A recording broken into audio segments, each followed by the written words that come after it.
नमस्कार दोस्तों, मेरा नाम मोना है और मैं दिल्ली की रहने वाली हूँ। मेरी उम्र 20 वर्ष है। मैं एक सामान्य परिवार की लड़की हूँ। मैं अभी कॉलेज में अपनी पढ़ाई कर रही हूँ। मैं एक खुले विचारों की लड़की हूँ और आजकल के हिसाब से बिल्कुल मॉडर्न हूँ। मैं अधिकतर टॉप स्कर्ट या जीन्स टॉप पहनती हूँ। दिमाग के मामले में मेरा दिमाग काफी शातिर है और अपना काम निकलवाने के लिए मैं हर तरह के हथकंडे अपनाने से पीछे नहीं हटती। मैं अपने बारे में बता दूं तो मेरा फिगर 3'4", 3'0", 3'6" का है। मेरे ऐसे फिगर और फैशनेबल कपड़ों के कारण लोगों की नज़र मुझ पर टिकी रहती है। मेरे घर में मम्मी पापा और हम 3 लोग ही रहते हैं। मैं अपने फैमिली में इकलौती बेटी हूँ। इकलौती होने के कारण घर में मुझे काफी छूट मिली हुई है, जैसे कि मैं अपनी मर्जी के कपड़े पहन सकती हूँ, अपनी फ्रेंड्स के साथ बाहर जा सकती हूँ। मेरे पापा बेहद नॉर्मल और सीधे सादे इंसान हैं। पापा को अपने काम से फुर्सत नहीं रहती और मम्मी दिन भर घर पर रहती है। मेरे पापा एक बड़ी कंपनी में काम करते हैं और उनकी सैलरी भी काफी अच्छी है। शुरू से ही मुझे महंगी चीजों का बड़ा शौक था, लेकिन मेरे पापा थोड़े कंजूस टाइप के हैं, जिसकी वजह से वो हमेशा पैसे देने में आनाकानी करते हैं। जब मैं स्कूल में थी तो तभी मेरा एक बॉयफ्रेंड बन गया। हालांकि बॉयफ्रेंड होने के बावजूद भी मैंने उसके साथ केवल 2 बार ही खेला था, वो भी 2-2 मिनट का बस। उन 2 मिनट में मेरे बॉयफ्रेंड ने मुझे संतुष्ट किया ही नहीं था, क्योंकि उसका पतला छोटा सा डंडा उस काबिल ही नहीं था जो मेरी गिल्ली को आकाश तक पहुंचा पाता। लेकिन ऐसा नहीं था कि मुझे खेलना पसंद नहीं है। मैं अपने कमरे में अकेली सोती हूँ और रात में मोबाइल पर मस्त फिल्म देखना, इस चैनल पर कहानियाँ पढ़ना और फिर प्यारी सी तितली को उंगली करना मेरा रोज का काम है। जब से मैं कॉलेज में आई, मेरा कोई बॉयफ्रेंड नहीं था। लेकिन ऐसा नहीं था कि लड़के मुझे पसंद नहीं करते थे या लाइन नहीं मारते थे। बस ऐसा कोई नहीं मिला जो मुझे पसंद आए। मेरा बदन और चेहरा ऐसा है कि कोई भी मुझे मना नहीं कर सकता। लेकिन मैं इतनी आसानी से किसी को खुद को नहीं सौंपने वाली थी। फिर 2022 में मेरे साथ एक ऐसी घटना हुई कि मेरी पूरी लाइफ ही बदल गई। मुझे कभी नहीं लगा था कि मेरे साथ ऐसा कुछ हो सकता था। लेकिन दोस्तों, मेरे अंदर का लालच कहे या कुछ और, मैंने ऐसा कुछ कर डाला जो शायद मुझे नहीं करना चाहिए था। आज मैं आप लोगों को स्टोरी में एक एक बात बताऊंगी कि मेरे साथ क्या हुआ और क्या मैंने सही किया या गलत। यह आप कहानी के कमेंट में बताएगा। दोस्तों, घर में मेरे पापा बिल्कुल एक नॉर्मल इंसान है, ना ज्यादा फैशन में रहना, ना ज्यादा घूमना फिरना। वही उनके बिल्कुल उलट मेरी मम्मी बिल्कुल मेरी तरह फैशनेबल और हॉट टाइप की है। घर पर हमेशा फैशनेबल गाउन पहनना और बिल्कुल मेकअप में रहना। उन्हें भी मेरी तरह ही महंगे सामानों का शौक रहता है। जब मैं स्कूल में थी तब मेरे पापा के ऑफिस में उनके नए बॉस आए थे। एक दिन पापा उन्हें घर पर खाने के लिए लेकर आए। वे मेरे पापा की उम्र के ही है, मतलब 50 वर्ष के करीब। उनका नाम मोहित है। उनके साथ हमारी फैमिली का मेलजोल बढ़ता चला गया और वे आए दिन हमारे घर आते थे। मैं उन्हें मोहित अंकल बोलकर बुलाती थी।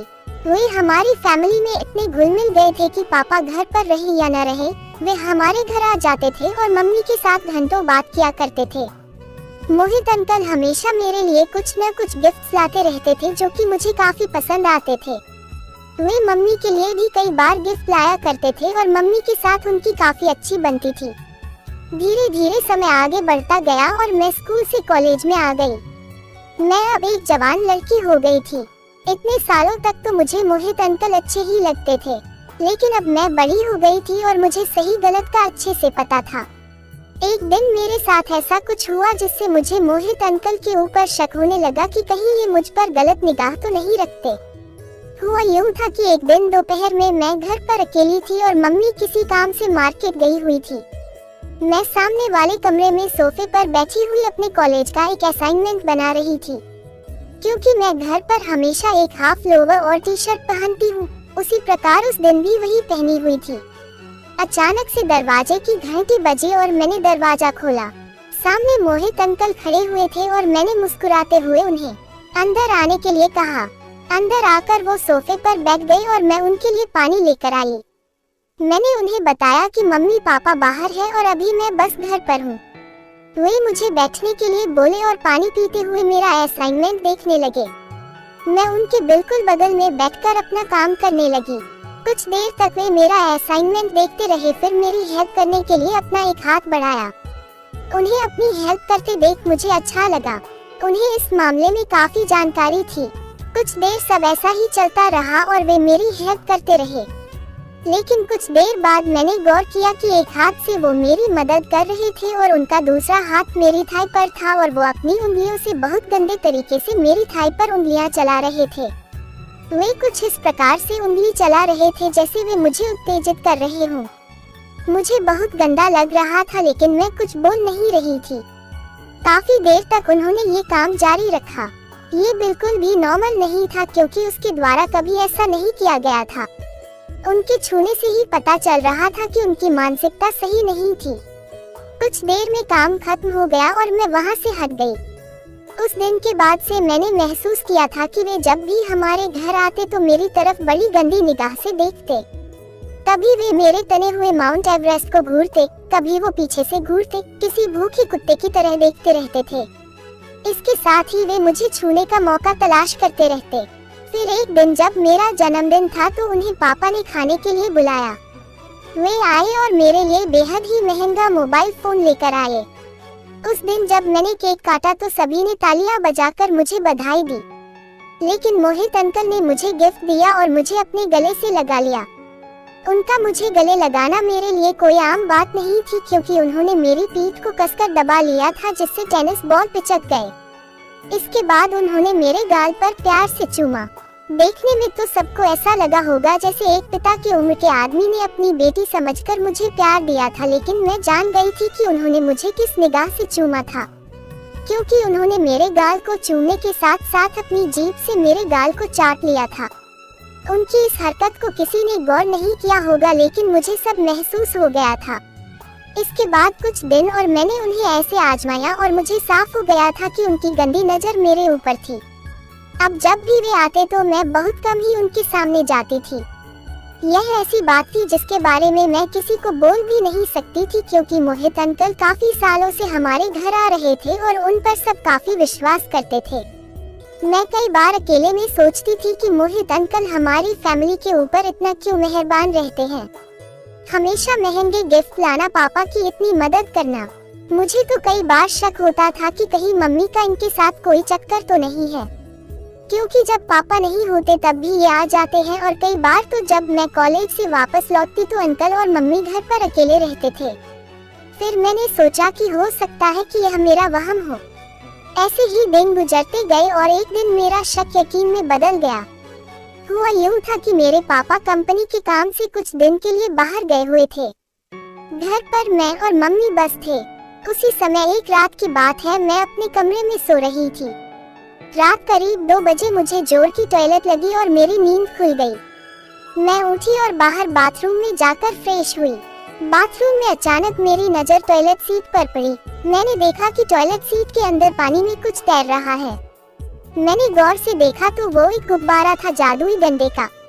तब मैंने सोचा कि ये गुब्बारा किसने यूज किया होगा और यहाँ क्यों फेंक दिया।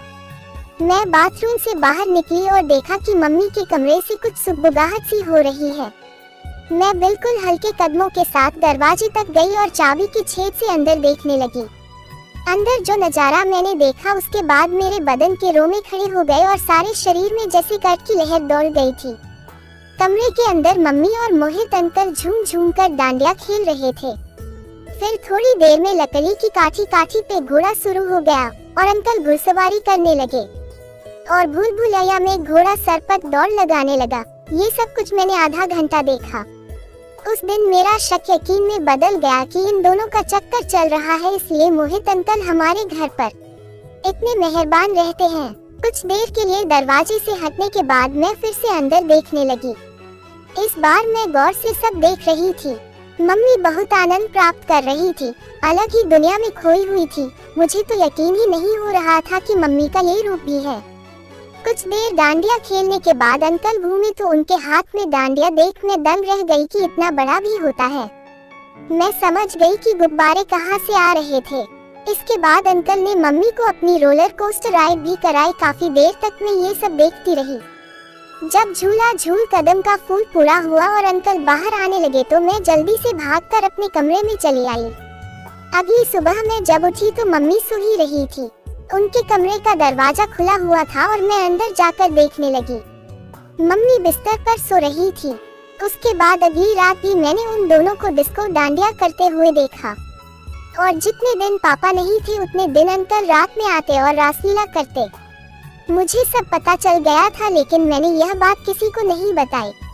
अब तो जब कभी भी मैं अपने कॉलेज से जल्दी आ जाती तो अंकल मेरे घर पर मिलते और आए दिन मुझे गुब्बारा मिलता।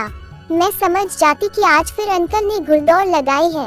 अब दोस्तों, आप लोग सोच रहे होंगे कि यह तो बात थी अंकल और मम्मी की, लेकिन मेरा क्या हुआ?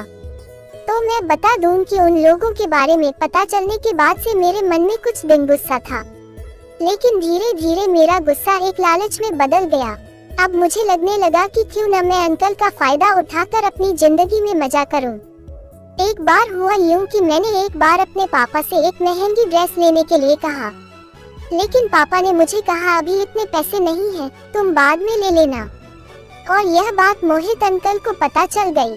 अगले ही दिन उन्होंने मुझे वो ड्रेस लाकर दे दी। उस दिन से मेरे मन में ये लगने लगा कि क्यों न अंकल का फायदा लिया जाए और अपने महंगे शौक को पूरा किया जाए। अब तो जब भी अंकल आते तो मैं उनके सामने कुछ ऐसे रहने लगी थी कि उनको थोड़े थोड़े दर्शन मिलते रहे सब जगह के। कभी पिंजरे में कैद कर रखे कबूतरों की झलक मिल जाती उनको, या पैकेट के ऊपर से ही काजू कतली के आकार का एहसास करा देती थी उनको। अंकल भी टच करने का कोई मौका नहीं छोड़ते थे, किसी न किसी बहाने से कोशिश करते रहते। अब जलवे दिखाकर आकर्षित करने का खेल चलता रहता था। एक बार ऐसा हुआ कि मम्मी कुछ दिनों के लिए मायके गई हुई थी और घर पर मैं और पापा ही थे। ये बात अंकल को पता थी कि मम्मी नहीं है। एक दिन शाम को अंकल आए हुए थे और बातों ही बातों में अंकल ने पापा से पूछा, तुम ऑफिस चले जाते हो और मोना कॉलेज, तो दिन में घर पर कौन रहता है? पापा ने उनको बताया मोना के पैर में मोच आ गई है, इसलिए वह घर पर ही रहती है, अभी कॉलेज नहीं जा रही है। मेरे पापा बेहद ही सीधे हैं। उनको ये भनक भी नहीं थी कि उनके बॉस उनके घर में एक सुरंग खोद चुके हैं और अब दूसरी खोदने की तैयारी में है। अगले दिन सुबह जब पापा ऑफिस चले गए तो दोपहर में अंकल मेरी तबीयत पूछने के बहाने से घर आ गए। काफी देर तक वे मेरे साथ रहे और हम लोग बातें करते रहे। अंकल बात मुझसे कर रहे थे, लेकिन उनकी नजर गुटरगु करते कबूतरों पर थी और वो चोर नजरों से हर तरफ निगाह मार रहे थे। मेरे मन में पहले ही आ गया था कि इनको ऐसे ही ट्रेलर दिखाते रहो और अपना काम निकालती रहो। बात बात में ही अंकल ने पूछा, तुम्हारे पैर में मोच का दर्द अब कैसा है? मैंने कहा, बिल्कुल भी आराम नहीं है अंकल। इस पर अंकल ने कहा, मैं कल तुम्हारे लिए एक तेल लेकर आऊंगा, उसे लगाना, बहुत आराम मिलेगा।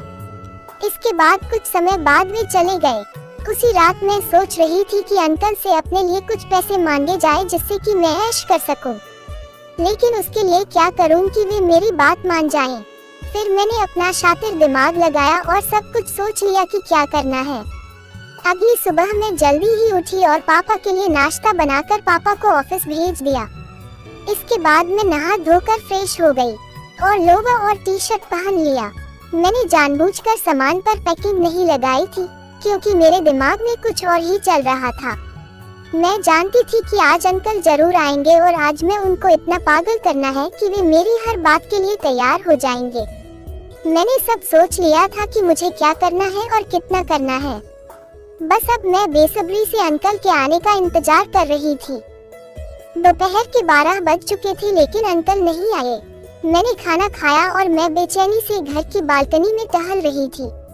तभी अंकल की कार आकर मेरे घर के सामने खड़ी हुई। उन्हें देखकर मेरे अंदर एक अलग ही जोश आ गया। मैं जल्दी जल्दी जाकर सोफे पर बैठ गई। कुछ समय में ही दरवाजे की घंटी बजी और मैंने दरवाजा खोला। अंकल मुस्कुराते हुए अंदर आए और सोफे पर बैठ गए। उन्होंने मुझसे पूछा, तुम्हारे पैर का दर्द अब कैसा है? मैंने कहा, अंकल कोई आराम नहीं है, बहुत दर्द है। अंकल बोले, ये लो, मैं तुम्हारे लिए ये तेल लाया हूँ, इससे मालिश करना, बहुत आराम मिलेगा। मौके को भांपते हुए मैं बोली, अंकल इसे मैं अभी लगा लूं क्या? वे बोले, हाँ हाँ जरूर लगा लो। मैंने तेल की शीशी खोली और सोफे पर बैठकर पैर पर तेल लगाने लगी।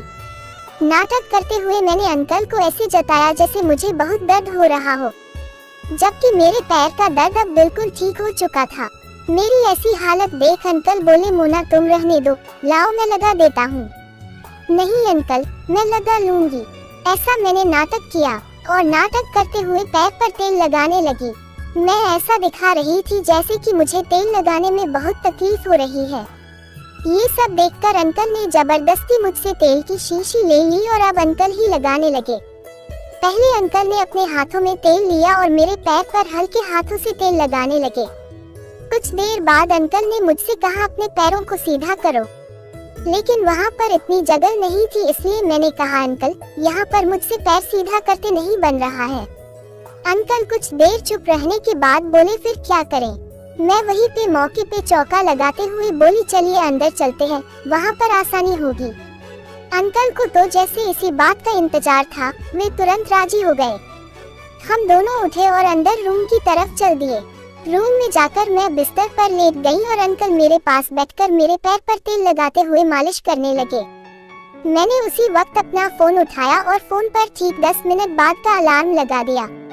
वो मैंने इसलिए किया था ताकि जब अलार्म बजे तो अंकल को ऐसा लगे कि जैसे किसी का फोन आया है।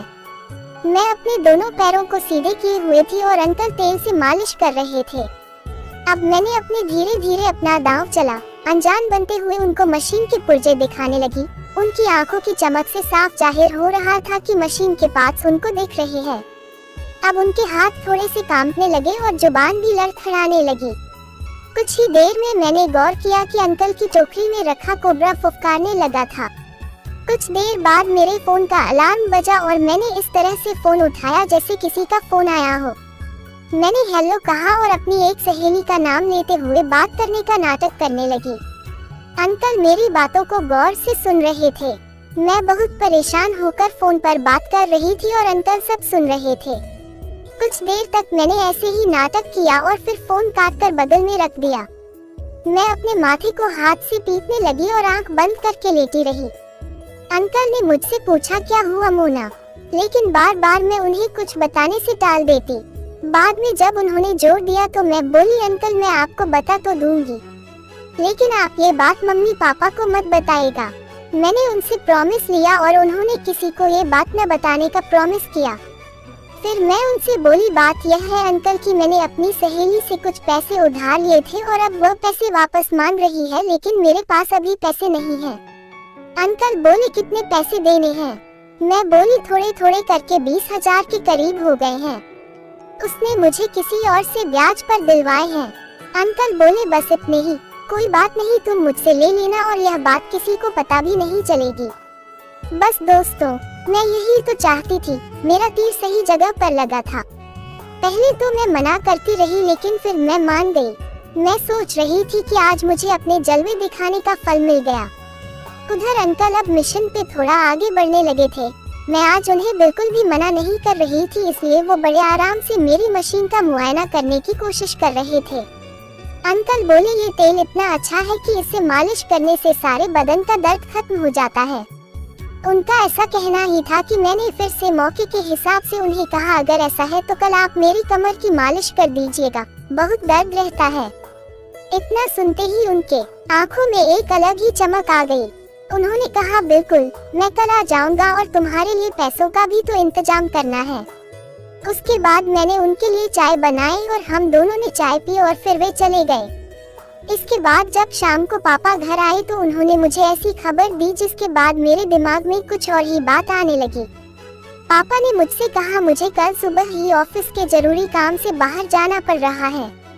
तुम्हारी मम्मी भी नहीं है, इसलिए तुम 2 दिन के लिए हमारे बॉस के घर पर उनके साथ रहोगी। मेरी उनसे बात हो गई है।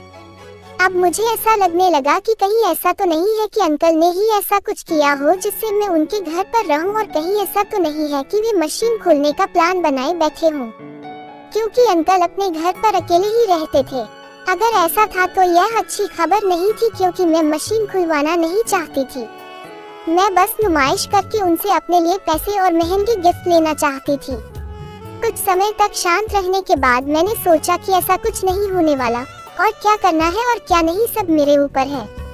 वे मुझे जबरदस्ती तो नहीं कर सकते हैं मेरे साथ। इसके बाद रात में मैंने और पापा ने खाना खाया। फिर मैंने पापा का बैग पैक करके उनके जाने की सारी तैयारी कर दी। सुबह सुबह 8 बजे पापा निकल गए और मुझे कह गए कि कुछ देर में मोहित अंकल आएंगे और तुम्हें ले जाएंगे। इसके बाद मैंने भी अपना एक बैग तैयार किया और अपनी जरूरत का कुछ सामान और कपड़े लेकर तैयार हो गई। सुबह 11 बजे अंकल आए और हम दोनों उनकी कार से उनके घर की तरफ चल दिए। उन्होंने मुझे अपने घर पर छोड़ा और ऑफिस के लिए निकल गए। मुझे 2 दिन अंकल के घर में रहना था। वे मुझे अपने घर में अकेली छोड़कर ऑफिस चले गए।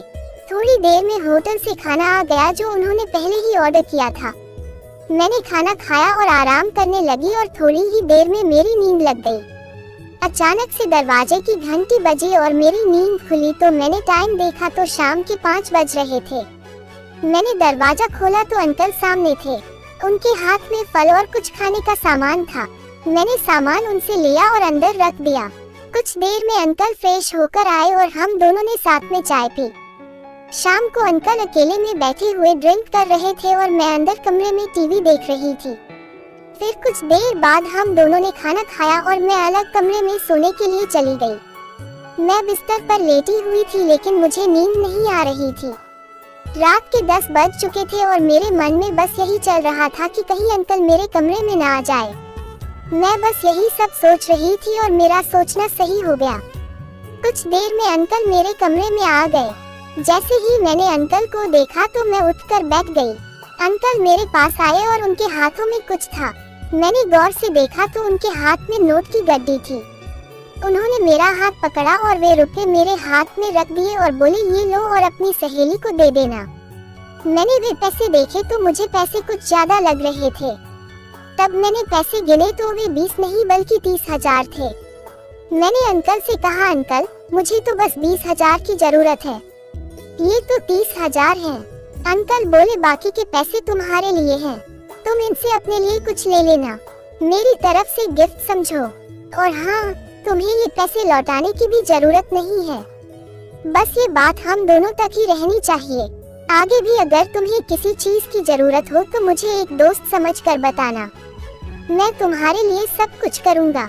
ऐसा सुनकर तो मेरी खुशी का ठिकाना नहीं रहा। मेरे हाथों में तो जैसे कुबेर का खजाना लग गया था।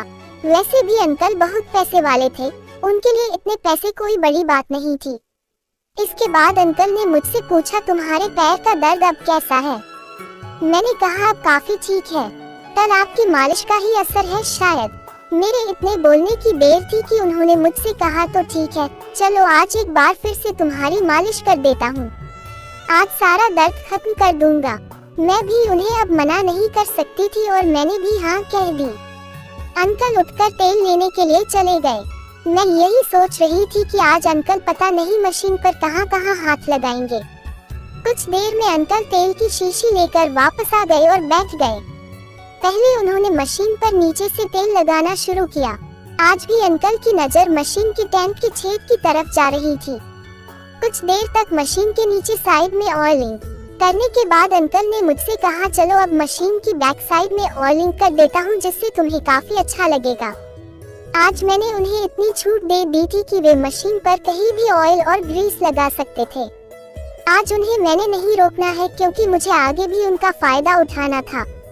मैं चाहती थी कि अंकल को इतना ज्यादा खुश कर दूं कि वे मेरे लिए कुछ भी करने के लिए राजी हो जाएं। अंकल ने बैक साइड से मशीन का कवर हटा दिया और ऑयलिंग करने लगे।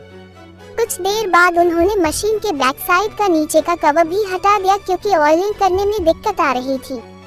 उनका ऑयलिंग करने से मशीन को भी फीलिंग गुड हो रहा था। अचानक से अंकल ने कहा, मोना एक बात बोलूं, अगर तुम बुरा ना मानो तो। मैंने कहा, जी अंकल बोलिए ना, मैं क्यों बुरा मानूंगी। अंकल बोले, मुझे अच्छे से ऑयलिंग करते नहीं बन रहा है। अगर तुम मशीन से सारे कवर्स हटा दो तो काफी अच्छे से मशीन की ऑयलिंग हो पाएगी। कुछ देर मैं सोचती रही और मैंने उन्हें कह दिया, आप कर सकते हैं, कोई दिक्कत नहीं है। मेरी इजाजत पाकर अंकल ने मशीन के कवर्स हटा दिए, लेकिन मैंने यह नहीं सोचा था कि वो सारे कवर्स ही हटा देंगे। मैंने कई बार सोचा कि अंकल को मना करूं, लेकिन उस वक्त तक मेरे अंदर एक नशा सा छा गया था जो मुझे अच्छा लग रहा था, इसलिए मैं चुपचाप लेटी रही। अंकल अब मशीन की अच्छे से ऑयलिंग कर रहे थे। वो मशीन के एक एक पुर्जे को अच्छे से चेक करने लगे, हर एक नट बोल्ट को अच्छे से जांच रहे थे, हॉर्न दबा दबा कर चेक कर रहे थे। मशीन स्टार्ट हो गई थी 4, अब मशीन गर्म होने लगी थी। रेडिएटर से पानी रिसने लगा था। मशीन वाइब्रेट होने लगी थी। फिर अंकल ने अपनी ग्रीस गन निकाल ली थी और अब वो मशीन के होल में ग्रीस गन डालकर 4 अच्छे से ग्रीसिंग करने वाले थे। उन्होंने ग्रीसिंग स्टार्ट कर दी थी। मशीन घंटना उठी, वाइब्रेट करने लगी, आवाज करने लगी, पर अंकल एक्सपर्ट मैकेनिक थे। उन्होंने मशीन को बड़े अच्छे से हैंडल किया। अब मशीन स्मूथ चलने लगी थी। अंकल ने सारी मशीन खोल के रख दी थी और सारी रात वो मशीन के साथ लगे रहे। फिर 2 दिन तक अंकल ने यही काम किया, बस मशीन खोलना और ग्रीस गन से ग्रीसिंग करना, मशीन चलाना। उनके घर से वापस लौटने के बाद जब भी मशीन को मैकेनिक की जरूरत होती थी तो मैं कॉलेज के बहाने से उनके घर चली जाती। हफ्ते में 3 से 4 दिन मैं उनके घर पर ही रहती और दोपहर भर वो खूब मशीन चलाते। अंकल मुझ पर इतना फिदा हो चुके हैं कि मैं जब भी कोई चीज मांगती हूँ तो कभी मना नहीं करते और उसके साथ ही मुझे उतना प्यार भी देते हैं। इसके साथ साथ अंकल अपनी पुरानी सुरंग भी खोद रहे हैं, लेकिन ये बात मैंने अंकल से कभी नहीं कही कि ये सब मुझे पता है।